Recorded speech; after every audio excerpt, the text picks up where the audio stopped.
So last week, Jasmine Crockett made the announcement that she was running for Senate. And immediately after making that announcement, a disinformation campaign started against her. Well, Jasmine Crockett is now speaking out regarding that disinformation campaign.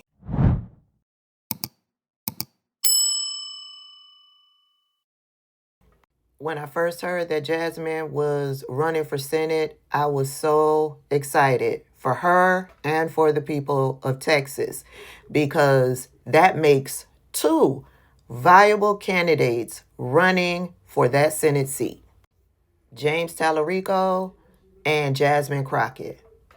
Yeah, one of the two will become the Democratic candidate running for Senate in Congress.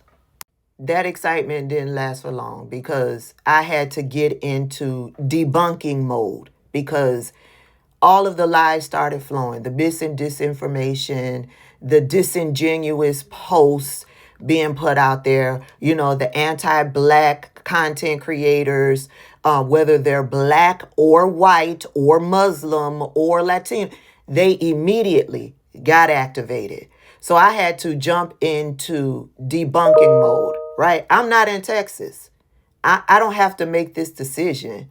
I do know that James Tallarico would be an excellent candidate and Jasmine Crockett would be an excellent candidate. But immediately, the bad actors out there on social media, they went to work. It was no longer about Democrat versus Republican. It was attack Jasmine Crockett. That's what immediately followed Jasmine's announcement. For those of us who are in this world of politics, we know how this game has been played. Since 2016, we've been watching this political game being played at the expense of us taxpayers, at the expense of the United States citizens. Our lives are not getting any better because of these political games that are being played. And in the game of politics, we know that checks are written and checks are cashed. And when Jasmine Crockett made her announcement and the disinformation out there on social media spiked, we know that checks were written and checks were cashed.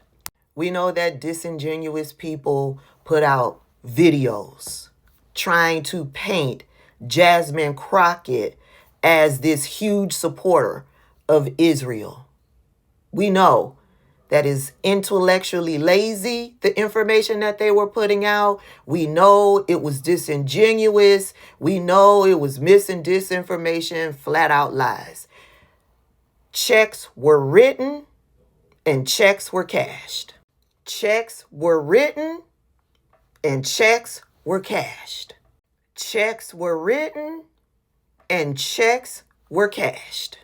Whether it's some super PAC out there, or whether it's they're getting cash from the clicks and the views from the disingenuous, the intellectually lazy videos that they are putting out there, the lies, the misinformation, whether a check was written directly to those people or whether they are getting cash money from the clicks and the views from what they are posting out on social media, checks were written, checks were cashed. So much so that Jasmine Crockett has had to come out and stand her ground.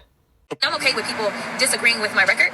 I'm not okay with people disagreeing with something that's been completely mischaracterized in an attempt to distract. With Jasmine Crockett in Houston today, there was no way I wasn't going to ask her about her positions on Israel. If you've been around social media, you've been seeing a lot of comments about her being too pro-Israel. But when I caught up with her today, I asked her specifically about those, and she said a lot of people are mischaracterizing past votes and things that she said and editing things selectively. Here's what she told me. What we were informed is that there was a coordinated attack on me on social media that was mischaracterizing my position. So I will be clear. There were people that said I was endorsed by AIPAC. Some people got offended when I said, just go look it up. But, whatever. I'm not endorsed by AIPAC. I never have been endorsed by AIPAC. There were people that were upset because there was someone that took a clip from an interview that I did during the vice presidential debate where I was in the spin room, so well over a year ago, and they intentionally cut the interview.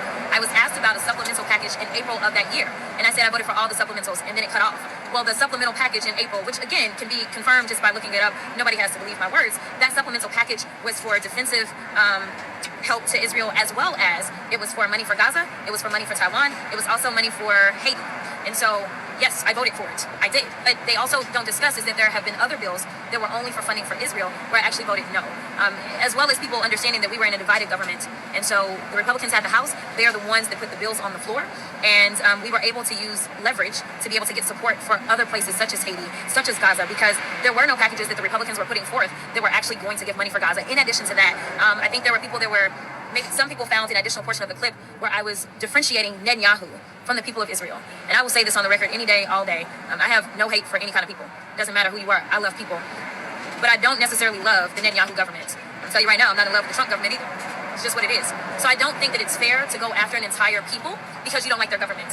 And that is what I said as well. And so I think it would be akin to what's going on right now. There are a lot of people in a lot of countries that have problems with the fact that we are literally going and disappearing people on the streets, that we are violating people's constitutional rights, and that we have more ICE deaths in the history of ICE in 1 year, right now. There are a lot of countries that may say we don't like how the United States is moving, but I would hate it if other countries said we're going to leave the United States because of their leadership. So I refuse to be distracted, and frankly, we will have a page on our website that deals with where I stand on foreign policy because you need to know. But frankly, if you have any issues, I'd say go look at Cornyn's record and see what that does, right? It looks a little different because the last time I checked, Cornyn isn't differentiating between a Netanyahu government or anything. People don't know that the Republicans were putting bills on the floor or resolutions on the floor, basically calling Palestinians Hamas. Yep. That is wrong. Yep. And I didn't see the outrage. Yep. Because the Palestinian people have been harmed. They have been killed. Right? But Israelis have been harmed and killed too. And Yep. so I separate the people from Hamas and Netanyahu. Exactly. And if people disagree with that, I'm good with that. You can disagree with me. Just don't say that I've done stuff that I ain't done. That's the only issue I have. And those are the facts. But when you are writing checks and you're cashing checks, you don't care about the facts. This is the organization that she's talking about that put out a video where she was in the spin room and she was answering questions, and they strategically cut off the video at a certain point to make it look like she was saying something that she wasn't. Here is a part of that clip that they tried to get rid of. I want to be clear. No one should ever be okay with war. Well, you voted to fund it. No, I did not vote to fund war. What I voted for... Yes, you did. You voted to supply Israel with armaments that they're using in their prosecution of the war. Do you understand that we took more than one vote? Because we had 3 votes on Israel. There have been like 1 million votes on Israel. We had 3 votes as it relates to funding for Israel. The very first vote was to fund Israel and defund the IRS because that's what the Republicans put on the floor. That because the Republicans Correct. run the House. Okay. What was my vote? It was a no. No.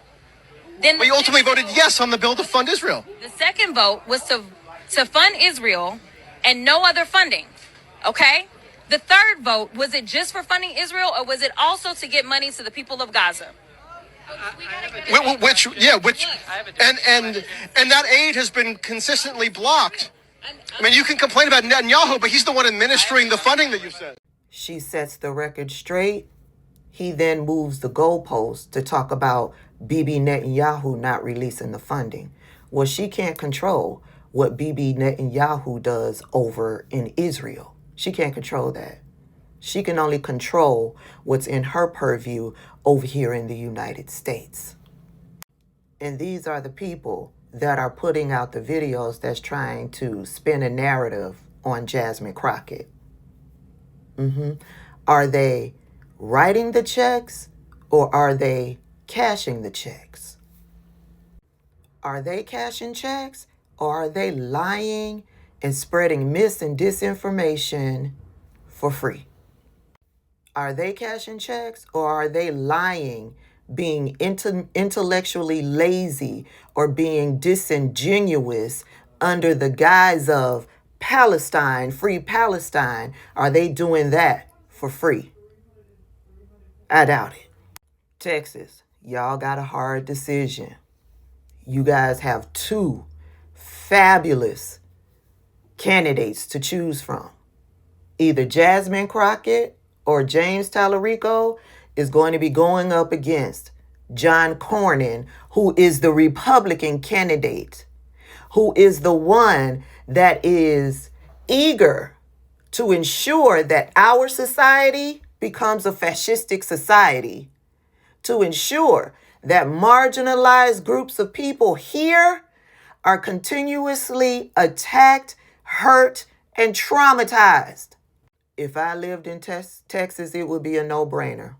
It would be Jasmine Crockett all the way. And it's not because I don't think that James Tallarico wouldn't be good as senator. He would be. But in this situation, Jasmine Crockett has the experience. She has the experience and the education to go along with the passion of looking out for the people. Texas, y'all got a hard decision.